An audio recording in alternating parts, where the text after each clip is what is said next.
I do remember, but you know, my mother must have told me that also much later. I remember my mother saying that in the borough, what's it called? The city hall, actually town hall, because Berlin has 20 towns, something like that. They call them towns.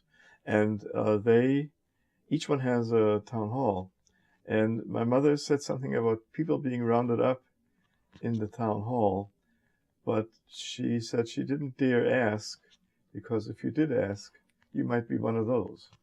So maybe it was Jews, maybe, no, there were others also rounded up, communists and artists and other people, anyone actually who spoke out against the regime. So I'll never know who was being rounded up.